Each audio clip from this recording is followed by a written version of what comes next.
Magandang araw! Pumunta nga kami sa market ng asawa ko kasi bibili kami ng isda and ang target namin ngayong bilhin ay yung bangos. Kasi mag-iihaw at magsasabaw kami ng bangos. Syempre nakita ko agad yung bangos and dito na agad kami dumiretso. Ayan yung bangos na sobrang mahal naman talaga. Nakakaiyak yung presyo niya be. Pero dahil yan yung gusto natin kaya bibilhin natin yan. So yung asawa ko pala yung pinapili ko. Sabi niya ito daw at yung medyo maliit. Sabi ko naman kay kuya, sige kuya, ito po at ito. Ako pa din yung nasunod be. Yung pinapili-pili mo pa, tas ikaw din pala yung masusunod. Tinimbang na ni kuya at more than 1 kilo nga siya. Ang naging 264 ata yung price niya. And binigay sa amin ni kuya ng 260 na lang daw. O diba? 4 pesos yung discount. Okay na yun. And of course, hindi dapat mawawala tong favorite ng asawa ko na talbos ng kamote. And yan nga si kuya. Nakita niyo yung camera kaya tinakpan niya yung mukha niya. Shout out sa iyo kuya. Same day pala to nang nadisgrasya kami ng asawa ko. Kaya pupunta kami sa Puro. Kasi alam ko may mga gamit kami doon na panglinis sa sugat. Before nga magre-refill muna kami ng gas dito sa pambansang gas station ng Aroroy. Ito yung gas station na laging mahaba yung pila lalo na kung brown out. Kasi parang sila lang ata yung available na gas station and medyo less yung price nila dito compare sa ibang gas station. And diretso na agad kami sa bahay and si mama nga pala yung naglinis ng bangos. Yung bangos na yan ay iihawin namin yan kasi sino ba naman yung ayaw sa inihaw na bangos? Ewan ko pero ako gustong gusto ko talaga yung inihaw na bangos. Lalo na yung sa bandang Bele, be. Grabe, ang sarap, be. Parang gusto ko ulit kumain ng bangus. So, yan na nga. Nag-ihaw na kami. And yung mama ko ulit yung nagluto ng sinabaw na bangus. Kasi gusto niya. Hindi, kasi tamad talaga ako, be. Yan, pinagputol-putol na ayan ng mama ko. Anong pinagputol-putol? In-slice-slice. Paano ba kasi yun, be? Ano ba kasi yung tawag niyan? Basta in-slice. In-slice? Hinati-hati. Basta yun na yun. Ganyan-ganyan ng mama ko. And kita nyo ba yung taba?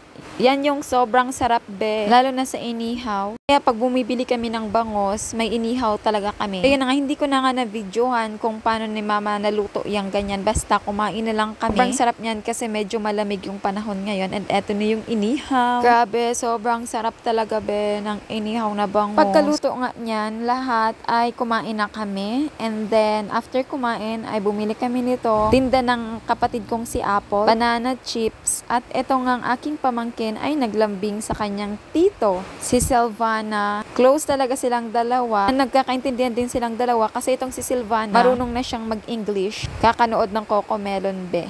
And here we are. Me and my husband, pupunta kami sa my Star Apple tree. Marami palang tanim na Star Apple yung aming mga kalapit bahay. Kaya eto kami, sila yung nagtanim, kami yung magha-harvest be.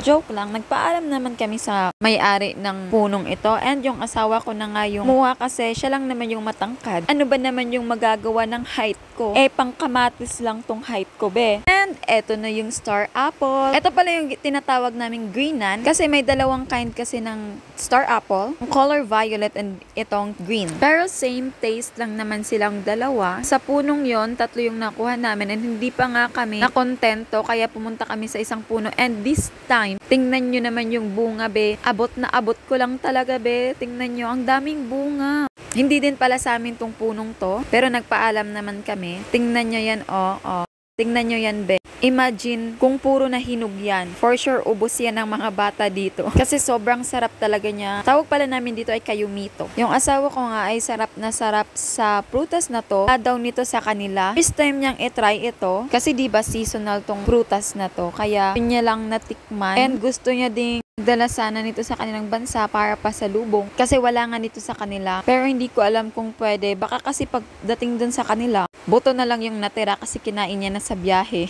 Kasi gustong gusto niya talaga to be. Kahit ngayon hindi pa masyadong hinog, sobrang sarap na sarap siya be. Hindi natin masisik kasi tayo nga nasasarapan na lagi naman tayong kumakain nito. Siya pa kaya na first time. Pero amazed na amazed talaga ako sa mga bunga ng punong ito kasi tingnan nyo be. Kailangan ko talaga tong bantayan hanggang sa huminog kasi uubusin talaga to ng mga bata dito sa amin. And ito pala yung itsura niya sa loob, diba? Ang sarap be. Marami pa nga yung dagta kasi hindi pa siya masyadong ready pero pipilitin kasi masarap naman kahit hindi pa masyadong hinog. So yun lang. Thanks for watching!